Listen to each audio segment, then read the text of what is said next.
Hi there. In this video, we'll be covering I need help telling my family story. There's so many challenges we face when we dive into the past. There's the emotional challenges. There's the challenges of finding information. It's easy to get stuck when you're trying to research your family's history. I know that pretty well. I've worked on half a dozen family history research books at this point. And through that process, I've really uncovered some great tactics that I want to share with you to help you along your way. By the end of this video, you'll learn how to build out your story's focus, how to gather materials, and how to find the heart of your story. And stay tuned until the end of the video for an opportunity I really think you're going to enjoy. Let's dive in.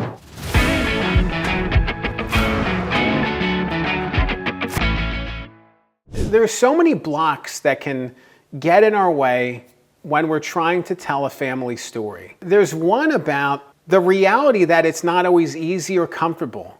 That our relatives may have done things that don't sit right with us. Maybe they made mistakes. Maybe they lost all their money. Maybe they abandoned their family. Maybe they did something that's really, really difficult for us. So facing these things, trying to understand and, bring closure to them, it's tough. It's emotionally taxing. It's difficult. And then it's how do you handle it? How do you handle it when you're telling this story in an authentic way? I think the power of this lesson and this message is getting it right. This isn't about glossing over or sugarcoating our ancestry and our family's past. It's about getting the story right. It's about telling it in an authentic way. So I'm glad you found this video, and I'm glad you're here, because I think this really matters. Really starting out, what is the focus? It's so important and meaningful to really unlock the focus of your family story, because otherwise you can get stuck in a million different directions and go down so many rabbit holes and get lost in research and never really get to where you want to get to. So you need to choose. You need to figure out, who am I focusing on? What time frame am I focusing on? Maybe if your relatives came to America in the early 1900s, you focus on their journey as they got to America on forward. Maybe there's too much of a challenge research-wise to go back further than that. Or maybe you have access to records and you can go back. It really depends on understanding what the best way is to tell this story and really tapping into what you want to say. Once you figure out the focus, it's all about gathering the information, gathering every resource you can. There's places to visit like libraries. There's family records that you probably can look through at some capacity. There's online databases like Ancestry.com and newspapers.com that have awesome records. I would definitely recommend those two sites.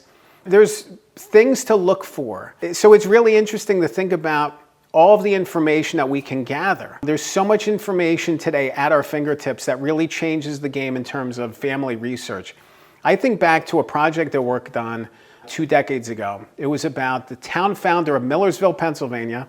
This guy named John Miller, and he was the basis of the town name, and he was largely forgotten. And I spent months and months and months digging into his life and learning more about him. And I visited all these buildings and houses.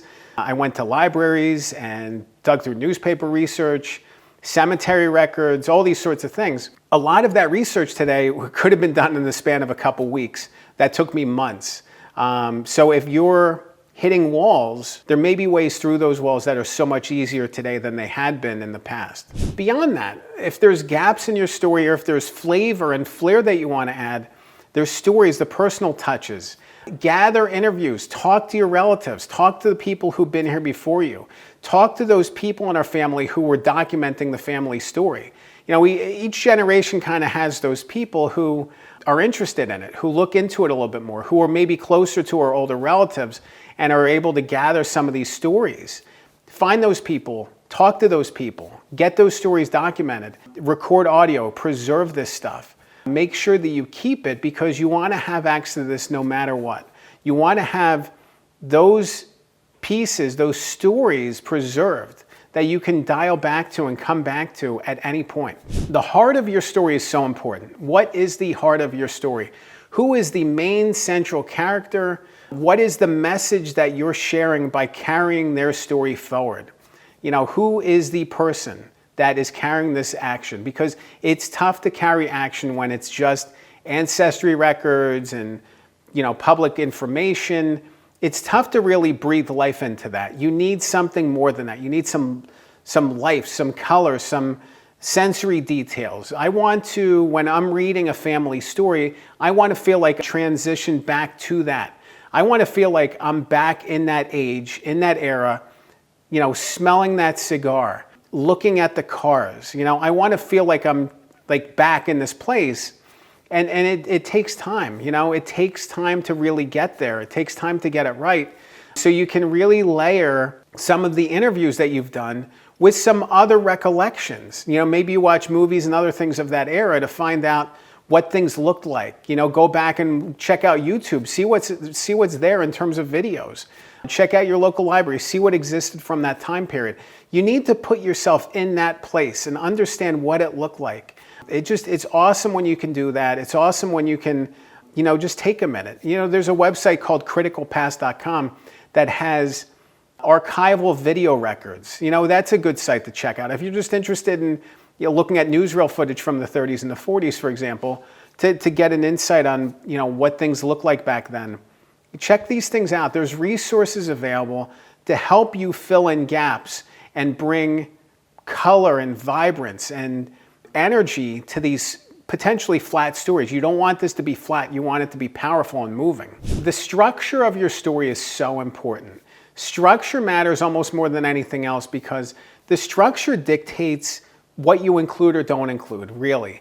If you focus on specific characters in the story, if you jump around, if you're chronological, non-chronological, if you jump back and forth, there's so many different ways that you can approach the story.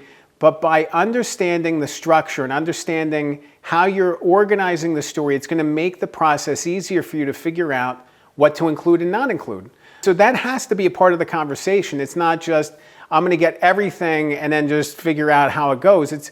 No, I think it's important to figure out the structure and then really focus your research accordingly, that you're focusing on the story that you're telling instead of trying to tell every story. This isn't about telling every story, it's telling the best story. From there, again, it's about building out the storytelling. As I talked about earlier, adding those layers, adding what this thing smelled like. You want to take the reader on a journey. This is about bringing life to what isn't here anymore, bringing life to the past. You don't want it just to fall flat. You want this to be powerful and moving. I think it's great too to think about the bigger lessons. What is the lesson or takeaway? If your family story is about adversity or overcoming, if it's about taking the next step, if it's about, becoming your best, if it's about challenging yourself to dig deeper, if it's about challenging norms, whatever the case may be, your family has a specific, distinct story. And I want you to think about that. I want you to think about the bigger message. A lot of times about overcoming, maybe it's about tragedy and overcoming that. Maybe it's about obstacles. Maybe it's about getting a better life for yourself. Whatever the case may be, think about that message. Think about the lesson. Figure out what lesson you want to carry forward, and that's going to make this process easier, because then you're going to include the stories that help to build that out. Instead of thinking I need to include everything, again, narrow it down. Narrow it down on structure, narrow it down on message. Understand where you can go deeper on things. The more you can add lessons and takeaways and actionable things into your family story. And this isn't just about do this. This isn't a how-to book. It's about informing the future, informing the next generation. It's really meaningful to be able to see those pieces connecting.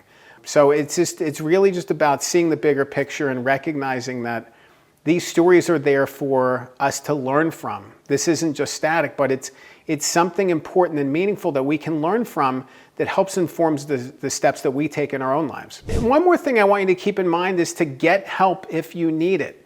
There are people out there like myself, and I'll explain some information about contacting me in a moment, who can help you tell your family story. This isn't just something that you're stuck with, that you might feel overwhelmed by. There's ghostwriters or other researchers or other experts that can help to make this process simpler for you. And just important to think about it in those terms. There's always somebody else who can help. Even just the research side. There's somebody who's done this research before who can point you in that direction. So don't think of it like you need to recreate the wheel necessarily.